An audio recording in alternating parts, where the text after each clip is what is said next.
mungkin menanggapi Munaslup Kadin 2024 kemarin yang ilegal, dan sebagai tindak lanjut dari apa yang telah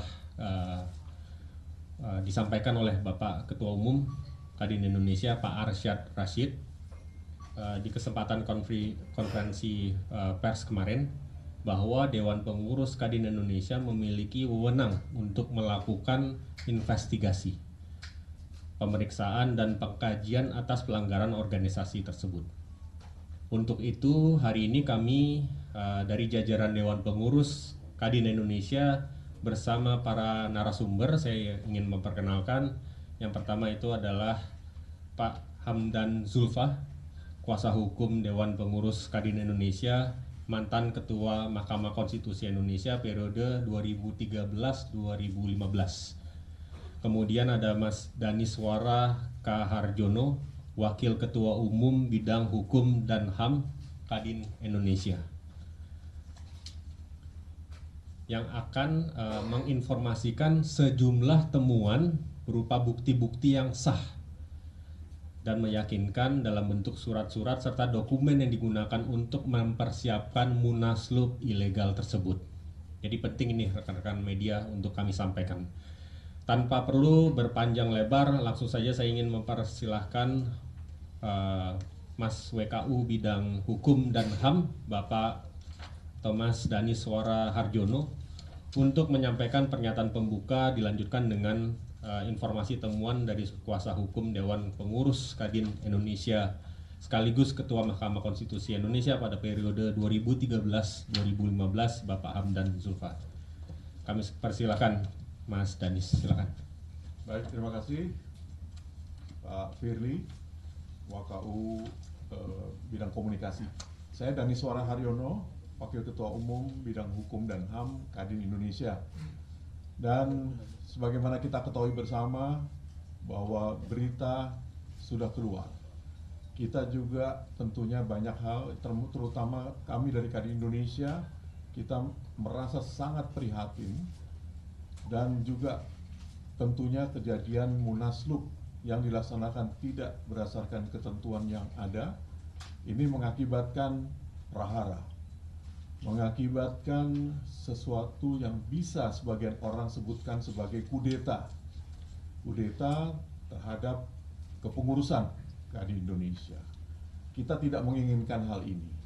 Kita sebetulnya sangat menginginkan bahwa dunia usaha baik-baik saja, dunia usaha bisa berjalan dengan baik, dan tentunya kita juga paham negara kita adalah negara hukum, sehingga semuanya harus berlandaskan aturan hukum yang berlaku.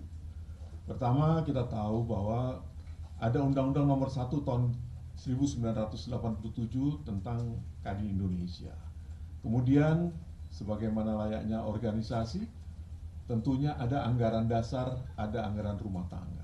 Dan anggaran dasar terakhir sudah mendapatkan pengesahan dari Kepres 18 tahun 2022. Selain itu juga ada peraturan organisasi yang harus kita hormati bersama. Dan tentunya memang untuk kaitannya dengan organisasi pasti ada investigasi dari sisi organisasi. Dan akibatnya nanti kita akan lihat apakah ada sanksi organisasi yang dikeluarkan atau tidak. Kemudian juga selain itu juga tentunya ada investigasi secara hukum. Kita mulai melihat, pasti rekan-rekan media juga sudah tahu persis bahwa ada beberapa kejadian yang tidak layak di antara kita, padahal seperti Pak Presiden katakan bahwa ini kalaupun ini sebagai satu masalah, kan masalah internal. Tinggal kita selesaikan baik-baik sesuai dengan ketentuan yang ada. Kita tidak anti terhadap yang namanya Munas luar biasa, hal yang biasa. Makanya ada ketentuannya dalam anggaran dasar pasal 18. Jalankan itu sesuai dengan ketentuan. Dan hari ini selain Pak Firly dan saya, hadir juga Dr. Hamdan Zulfa, SHMH. Beliau adalah konsultan hukum ya, atau pengacara dari Kadin Indonesia. Tentunya nanti akan menjelaskan banyak hal ya, Saya memang tetap sebagai Wakil Ketua Umum Bidang Hukum, tapi tentunya saya tidak mungkin untuk bertindak sendiri karena saya lebih banyak sebagai prinsipal tentunya, orang yang berkepentingan langsung selain Ketua Umum dan rekan-rekan lainnya, sehingga lebih objektif apabila kita menunjuk kuasa hukum yang profesional dan bisa bertindak independen dan objektif melihat semua permasalahan yang ada. Dan saya kira karena saya sendiri sudah mengikuti dan melakukan kegiatan konferensi pers pada tanggal 15 September yang lalu, tentunya saya akan lebih banyak memberikan kesempatan kepada Dr. Hamdan Zulfa dan tim untuk memberikan pendapatnya, opininya, dan komentar-komentarnya. Untuk itu tentunya dengan segala niat baik yang ada pada kami, dengan segala niat baik untuk kepentingan bangsa dan negara, saya berikan kesempatan kepada Dr. Hamdan Zulfa. Silakan.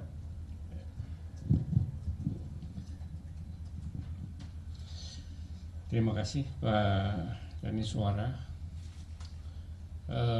Rekan-rekan media yang saya hormati, saya di sini berbicara selaku kuasa hukum Kadin, ya, dan saya hadir depan ini bersama Pak Dr. Heru Widodo.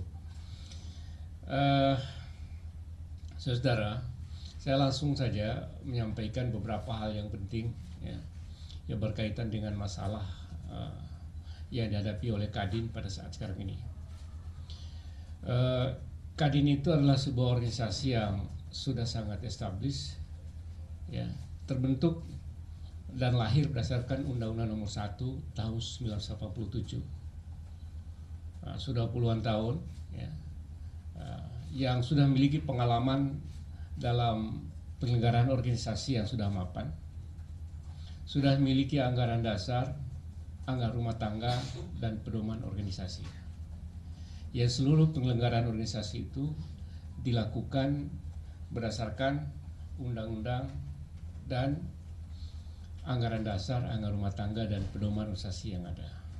Saya perlu sampaikan bahwa terakhir dengan Kepres nomor 18 tahun 2022 disahkan anggaran dasar dan anggaran rumah tangga yang terakhir dari Kadin Indonesia.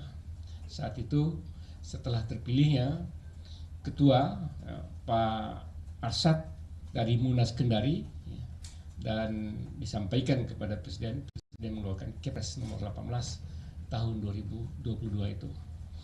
Nah, dalam anggaran dasar berdasarkan Kepres yang terakhir itu, di sana sangat jelas sekali, ya,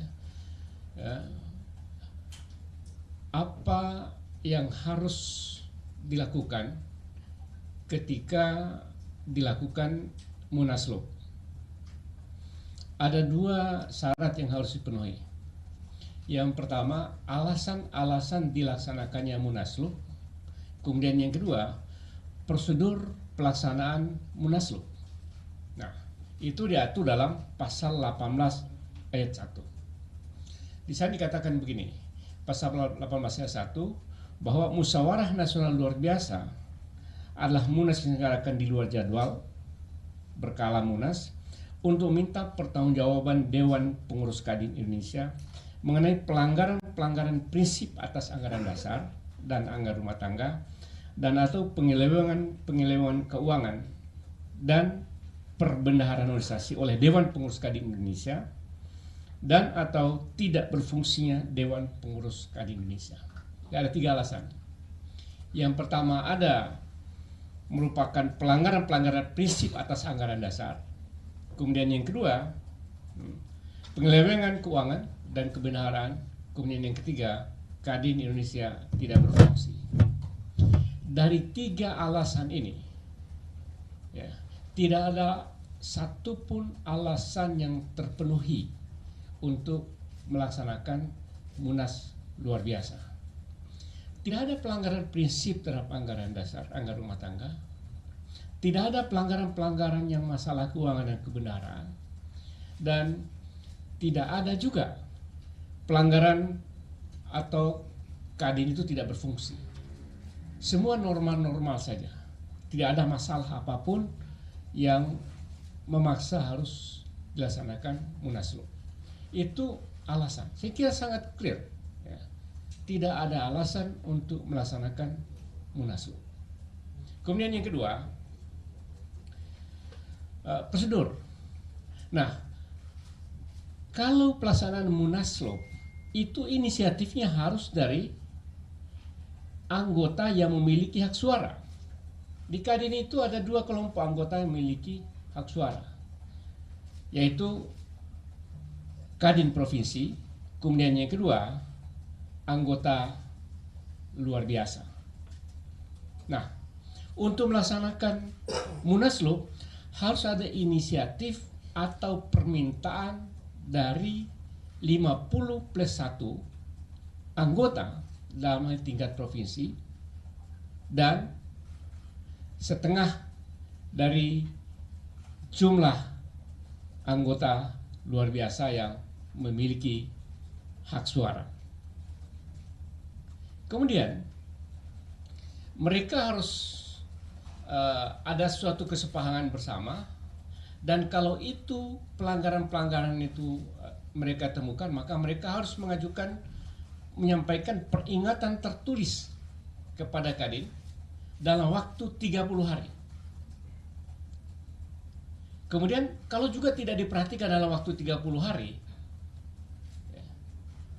disampaikan peringatan tertulis yang kedua dalam waktu 30 hari.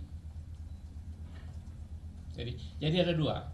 Pertama, kesepakatan dari lebih dari setengah provinsi dan kesepakatan lebih dari setengah ALB.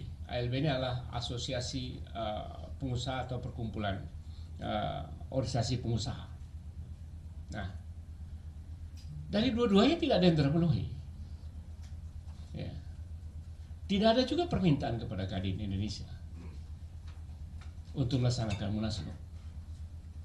Kemudian yang selanjutnya, ya,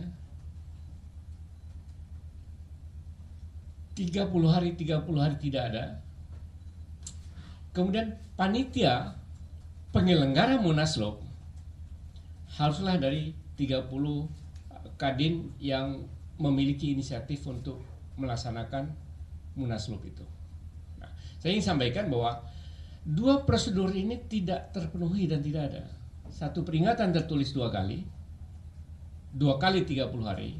Kemudian yang kedua adalah lebih dari 50 provinsi, pengurus provinsi, dan lebih dari 50 ALB yang mengajukan usulan. Nanti saya akan tunjukkan bukti-buktinya mengenai jumlah ini. Nah, saudara-saudara, kemudian selanjutnya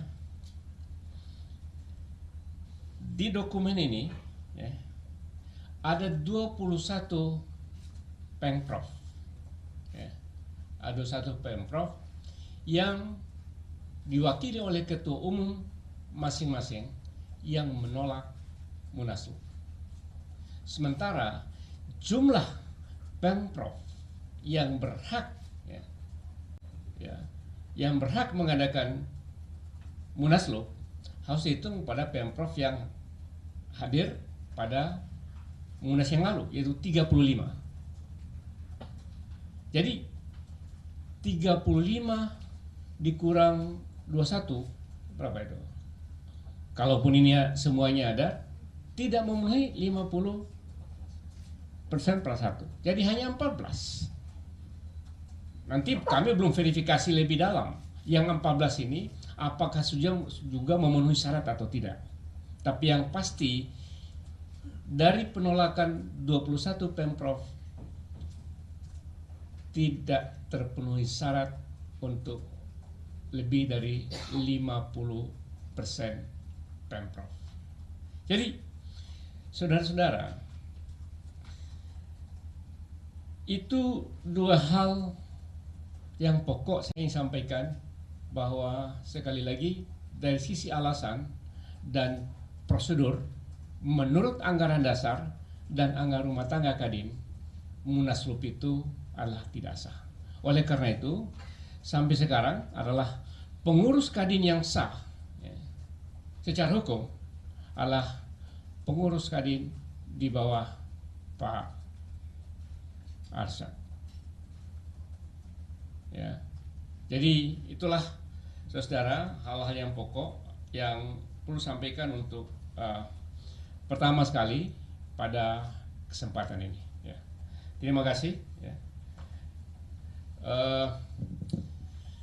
Tentu selaku pengurus yang sah, saya tambahkan sedikit, selaku pengurus yang sah akan mengambil segala langkah-langkah dan upaya yang benar menurut hukum, ya, untuk mempertahankan kepengurusan yang sah ini. Kami sudah siapkan dan kami sedang kaji masalah-masalah detailnya dan yang kami akan lakukan pada waktu-waktu yang akan datang. Saya kira itu sebagai pengantar awal. Pak Danis, terima kasih. Baik, terima kasih Dr. Hamdan Zulfa. Ya, cukup jelas yang disampaikan oleh Pak Dr. Hamdan Zulfa. Jadi kalau ada klaim-klaim, tentunya semua tergantung buktinya. Dikatakan bahwa ada misalnya 28 provinsi yang menghendaki adanya Munaslup. Nyatanya di meja ini ada 21 yang menyatakan menolak. Ya, sehingga kita mempertanyakan. Dan masih banyak lagi laporan-laporan yang masuk. Misalnya, kok ada misalnya pengurus-pengurus yang belum dibentuk. Kan tadi dikatakan oleh Pak Dr. Hamdan Zulfa ada 35 kadin provinsi. Kok ada yang belum dibentuk, misalnya Papua Pegunungan, Papua Tengah, dan lain-lain, yang ternyata ada wakilnya. Ya, jadi buat kita tentunya kita harus melakukan investigasi dan kajian lebih lanjut untuk mengambil langkah-langkah hukum terkait dengan hal tersebut. Dan tentunya kita berikan kesempatan kepada Bapak Ibu, rekan-rekan media tentunya untuk bertanya, karena buat kita Kadin adalah milik seluruh masyarakat Indonesia, bukan organisasi biasa. Kadin adalah organisasi yang dasarnya adalah Undang-Undang Nomor 1 Tahun 1987 tentang Kadin Indonesia, dan juga ada anggaran dasarnya yang disahkan berdasarkan Kepres Nomor 18 Tahun 2022. Belum lagi ada peraturan organisasi yang cukup detail, yang tentunya kita baik sebagai pengurus maupun anggota Kadin kita harus tunduk taat kepada aturan yang ada. Silahkan, mungkin saya berikan kesempatan kepada rekan-rekan media untuk bertanya. Saya kira kita mulai dari sisi kiri, nanti kita berlanjut ke sisi kanan. Mungkin pertama, Mbak, silakan sebut nama, dari mana, kemudian pertanyaannya. Mungkin satu persatu bisa langsung dijawab ya, supaya nggak kita terlupakan. Silakan, Mbak. Selamat siang Bapak-Bapak, saya Dova dari Bloomberg Technos. Ingin bertanya Pak, tadi disebutkan memang Kadin tengah mengkaji beberapa langkah yang akan dilakukan ke depannya Pak. Tapi mungkin apakah bisa dijelaskan Pak langkah-langkah yang akan dilakukan oleh Kadin versi kepemimpinan yang sah di bawah Pak Arsyad, itu apa yang akan dilakukan? Karena kan dari sisi sebelah sisi lainnya, kubu lainnya itu mereka tetap mengklaim bahwa Munaslup kemarin itu sah dan segala macam. Jadi apa langkah yang akan diambil oleh Kadin untuk menindaklanjutin klaim tersebut? Apakah juga akan mungkin melibatkan MK dan segala macamnya? Selanjutnya Pak, kalau misalnya dilihat dari beberapa pemberitaan ke belakang itu kan ternyata dualisme Kadin ini tuh bukan pertama kalinya terjadi ya Pak, sebelumnya juga pernah. Nah itu dari sisi Kadin sendiri apa sih Pak sebenarnya akar masalah penyebab yang bisa menyebabkan terjadinya dualisme tersebut? Karena Pak Arsyad ketika terpilih waktu itu juga bilang akan memecahkan dualisme Kadin, tapi ternyata ada kejadian seperti ini. Mungkin bisa tolong dijelaskan Pak. Terima kasih. Terima kasih Mbak Dova. Mungkin kalau pertanyaan kedua saya yang lebih tepat untuk menjawab ya, terkait dengan dualisme yang pernah terjadi. Betul, memang dualisme itu pernah terjadi. Waktu itu juga tentunya Ketua Umum dan Ketua Dewan Pertimbangan mirip juga dengan sekarang. Ternyata berbeda pendapat, kemudian ada dua Kadin. Tapi di bawah kepemimpinan Pak Arsyad Rashid, permasalahan ini sudah terselesaikan dengan baik. Jadi Pak Arsyad Rashid merangkul semuanya, dan kalaupun ada permasalahan itu tentunya kasusnya berbeda dulu dengan sekarang ya, kalau saya berkomentar, walaupun saya juga waktu itu saya posisinya sebagai Ketua Dewan Pertimbangan Kadin Jakarta, saya tahu persis sebenarnya. Tapi saya nggak elok kalau saya yang menjawab pertanyaan tersebut. Tapi sejarah mencatat bahwa itu pernah terjadi, betul. Dan kita sangat menyayangkan dan tidak menginginkan itu terjadi lagi. Sehingga makanya semuanya diselesaikan dengan baik-baik, dengan saling merendahkan diri, dan semua selesai baik. Nah sekarang tahu-taunya terjadi lagi. Sehingga tidak ada kata bahwa kita tegak lurus pada aturan hukum yang berlaku. Anggaran dasar sudah jelas, jadi baru H+1 saja kita sudah nyatakan bahwa Munaslup adalah ilegal. Silakan Pak Hamdan Zulfa untuk pertanyaan pertama. Ya, ada beberapa langkah yang sudah dilakukan dan yang akan dilakukan. Yang pertama, kami secara resmi meminta kepada Menkumham, Menteri Hukum dan HAM, kalau ada permohonan pengesahan kepengurusan baru dari hasil Munaslup yang tidak sah, kami minta untuk ditolak dan tidak diproses. Karena, dan kami lampirkan bukti-bukti yang lengkap bahwa Munaslup itulah Munaslup ilegal dan tidak sah. Kemudian yang kedua, kami akan melakukan tindakan-tindakan organisatoris kepada anggota yang melakukan pelanggaran aturan organisasi. Dan ini sedang kami kaji secara detail siapa-siapa yang melakukan pelanggaran dan apa-apa pelanggaran yang dilakukan. Tentu ini butuh proses. Kemudian yang ketiga, kami akan melakukan tindakan hukum, penegakan hukum pidana. Kalau nanti ditemukan ternyata ada pemalsuan yang terjadi, ya, dalam proses pelaksanaan Munaslup ini, karena dari 21 provinsi menolak ditandai oleh Ketua Umum, lalu siapa yang mewakili Kadin Provinsi? Ini kami sedang melakukan penelitian atas dokumen-dokumen yang terkait, berkoordinasi dengan Kadin Provinsi.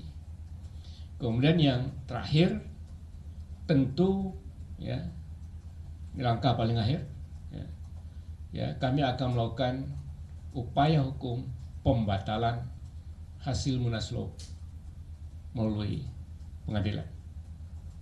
Saya kira itu langkah-langkah sementara yang kami sudah lakukan dan kami akan lakukan. Dan kalau ada tindakan-tindakan pidana selama proses setelah Munaslup, kami seluruhnya akan menempuh jalur hukum untuk penegakan hukum mulai kepolisian. Ya, saya kira itu ya langkah-langkah yang akan dilakukan oleh kami. Terima kasih. Ya. Baik, terima kasih Dr. Hamdan Zulfa. Kemudian kita bergeser, silakan. Enggak, ini kita bergeser pelan-pelan. Tengah dulu. Silakan, Pak. Siang menuju sore, Bapak-bapak sekalian. Andi dari Kata Data.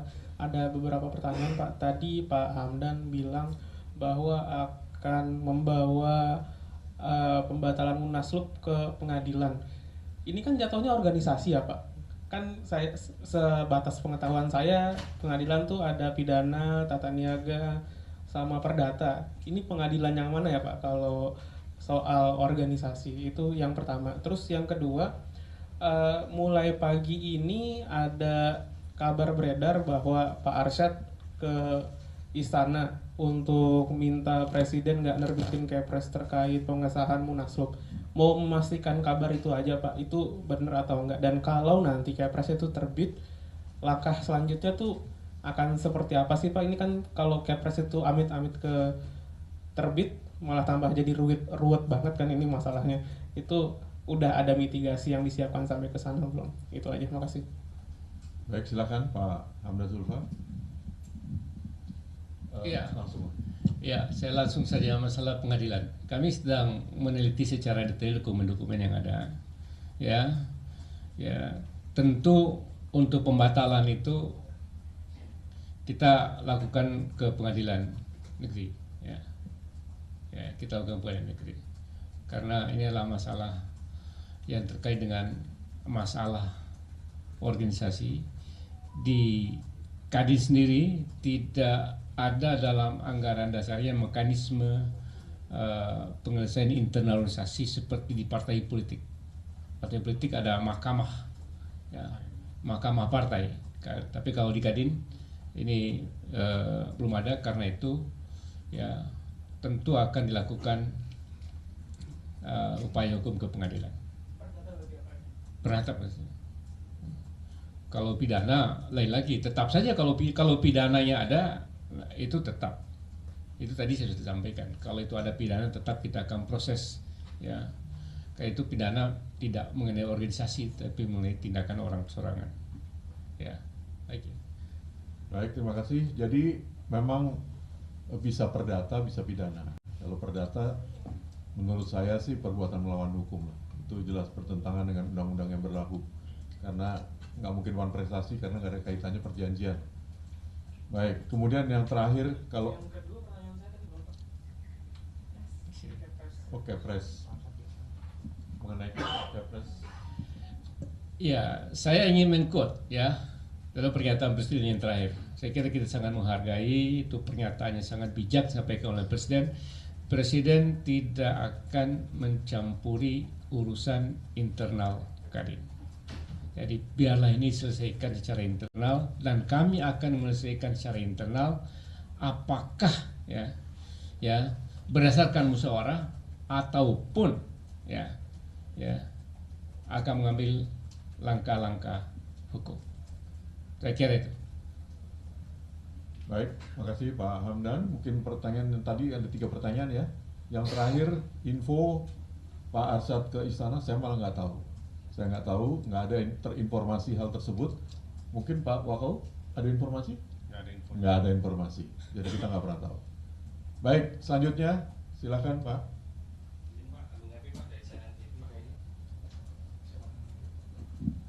Bisa diulang Pak. Agung Happy Pak dari CNN TV. Untuk yang pertama Pak, kemarin Pak Anin sempat bilang ke kita yang kawan-kawan pers waktu acara Maulid Nabi itu mereka membuka ruang untuk dialog.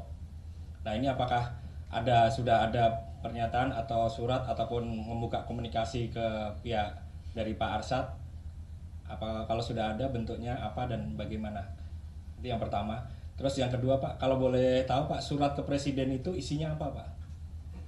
Nah karena kami kan tahu-tahu langsung ditanggapi oleh Presiden, tapi isi detail surat yang disampaikan ke Presiden kalau boleh kami tahu apa? Itu aja sih Pak, terima kasih. Baik, silakan Pak Hamdan mungkin. Kalau yang pertama. Iya.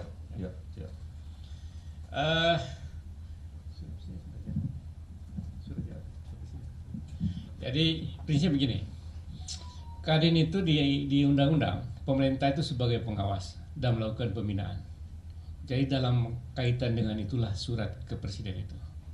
Jadi pembinaan terhadap Kadin, karena Kadin ada masalah begini, kami minta kepada Presiden dalam fungsinya sebagai pengawas dan pembina organisasi Kadin.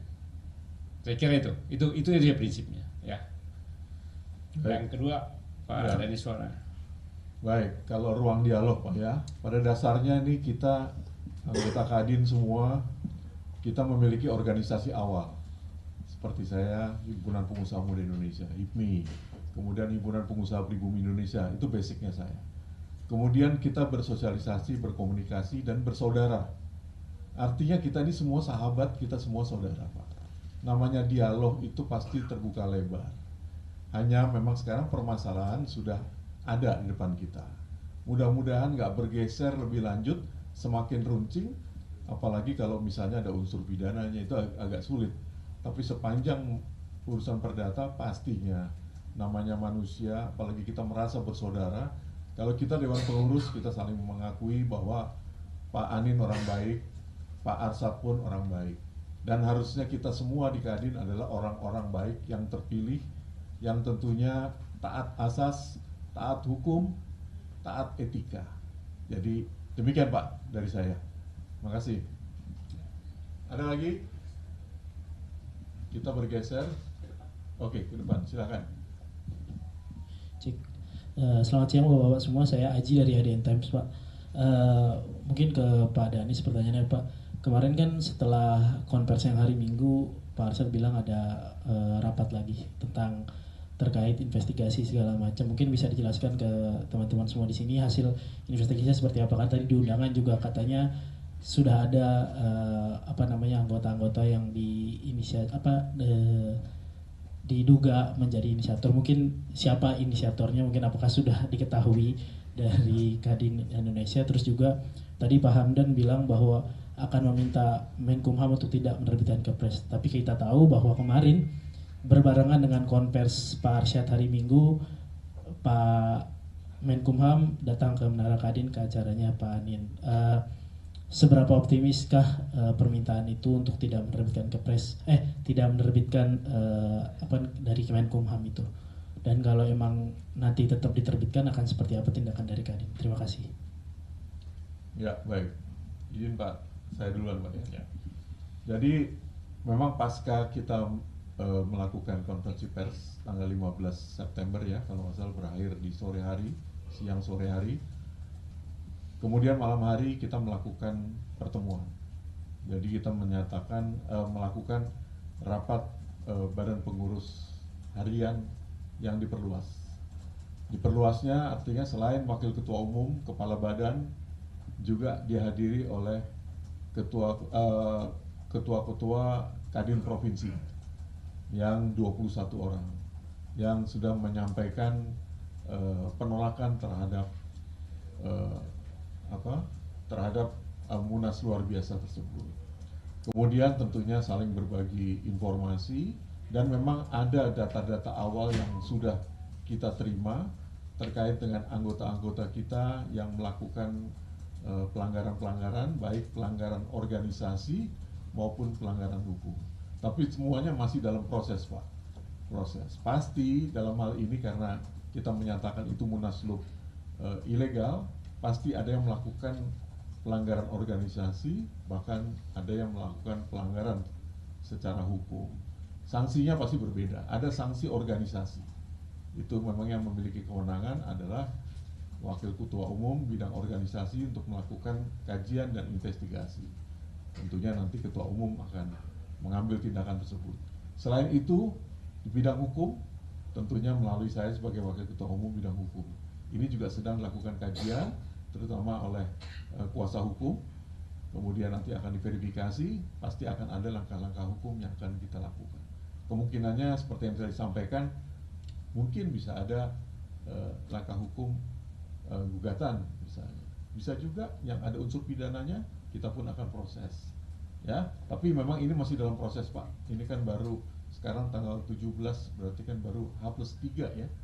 H+3, jadi mohon kesabarannya, tapi kita mengerti bahwa masyarakat juga menunggu ada apa sebenarnya ini. Kemudian kalaupun misalnya dikatakan ilegal, ada nggak tindakan dari kita? Ada tindakan. Tadi tanyakan lagi, bisa atau dimungkinkan nggak dialog? Apa sih yang nggak mungkin? Kita kan pengusaha itu satu musuh udah kebanyakan, 1000 teman terlalu sedikit. Demikian dari saya, silakan dilanjutkan oleh Pak Hamdan Sulfa. Ya, kami tentu berharap Kumham tidak mengeluarkan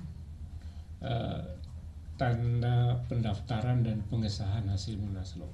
Karena itu kami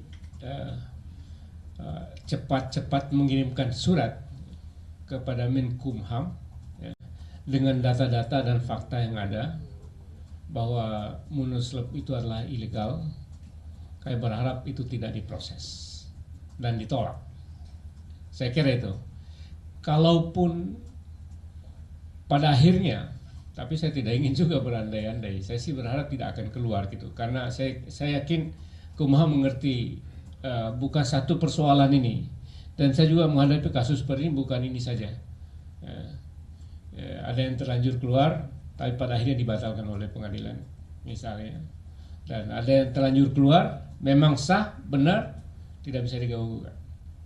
Tapi saya ingin katakan bahwa kita cepat-cepat menyampaikan informasi kepada Kumham dengan dokumen-dokumen pendukung yang ada bahwa hasil Munaslup ini ilegal dan tidak ada alasan untuk mendaftarkan dan mensahkan hasil-hasil Munaslup. Saya kira itu. Ya. Terima kasih. Baik, terima kasih Pak Hamdan Zulfa. Silakan.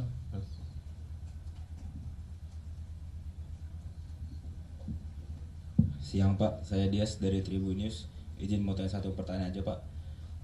Pak, kenapa ya Kadin itu setelah yang kisruh ini mengadakan kegiatannya di luar gitu Pak, nggak di Menara Kadin? Kan jadi kesannya kayak Kadin yang sah secara Kepres ini kan jadi kayak terusir dari rumahnya sendiri gitu. Terima kasih Pak. Baik, terima kasih. Itu bukan cuma terkesan, faktanya begitu Pak. Kita cinta damai, kita menghindar dari konfrontasi frontal secara langsung. Kita menghendaki bahwa yang jadi panglima ini hukum. Biarkan nanti hukum yang bicara, yang mana benar pasti akan muncul kebenaran, yang mana salah pasti akan bisa dibuktikan. Jadi prinsipnya itu aja, kita mau baik-baik kok. Nanti pasca penyelesaian masalah ini pun kita juga menginginkan semua baik-baik adanya. Ya, jadi bisa dibayangkan kalau kita frontal, kita beradu, ya saya pikir pasti akan ada korban dan kita nggak menginginkan ini. Terima kasih. Ada lagi? Oh, silakan. Jadi dari Pak Irsad dan seluruh jajarannya ingin betul-betul menjaga nama baik Kadin. Tidak ingin sekecil apapun sebenarnya masalah-masalah ya, keributan fisik atau apapun yang terkait dengan masalah internal Kadin ini kita selesaikan sebaik-baiknya. Kalaupun tidak selesai secara keluarga, ya secara hukum. Itulah langkah yang kita dahulukan. Karena itu kita hindari peristiwa yang terjadi sehingga ini teman-teman laksanakan di sini. Ya, saya kira itu. Baik, ada lagi? Mungkin boleh saya tambahan sedikit. Silakan Pak Firly, WKU Komunikasi. Jadi saya ingin menambahkan sedikit aja. Sebenarnya kalau tempat itu kita bisa lakukan di mana aja. Dan pada saat ini program Kadin Indonesia tetap berjalan business as usual. Jadi kita bisa lakukan kegiatan kita lakukan seperti biasa.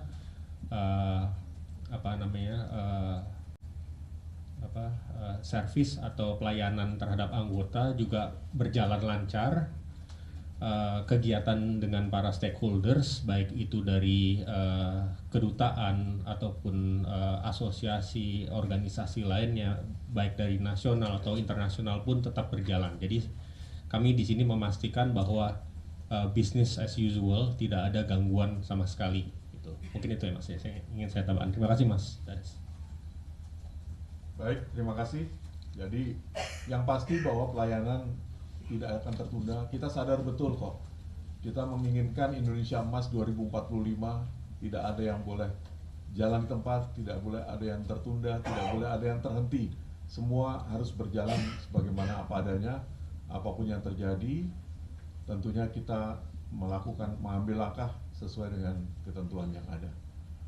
Baik, oleh karenanya sebagai penutup tentunya kita berharap betul bahwa dunia usaha harus bersatu, satu Kadin, demi kestabilan perekonomian nasional. Kemudian tentunya kita tegak lurus kepada aturan perundang-undangan yang ada, termasuk juga pada ADART dan juga peraturan organisasi. Sekian, terima kasih, saya kembalikan kepada Pak Firly. Terima kasih. Wassalamualaikum warahmatullahi wabarakatuh. Baik, terima kasih saya sampaikan kepada Pak Hamdan Zulfan sebagai kuasa hukum daripada Kadin Indonesia beserta Pak Heru Widodo yang telah memberikan uraian terhadap legitimasi daripada Munaslup 2024 yang diselenggarakan beberapa waktu yang lalu. Mungkin demikian yang ingin kami sampaikan pada kesempatan kali ini.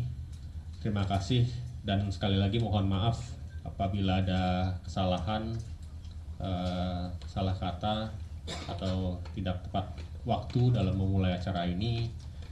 Tapi kembali lagi kita juga memohon bantuannya pada media untuk menyampaikan fakta yang sebenar-benarnya, karena pada masa seperti ini kebenaran itu adalah hal yang harus disampaikan ke publik, karena kami yakin apa yang kita lakukan ini adalah suatu kebenaran yang harus ditegakkan. Mungkin demikian dari saya. Terima kasih. Wabillahi taufiq wal hidayah. Wassalamualaikum warahmatullahi wabarakatuh.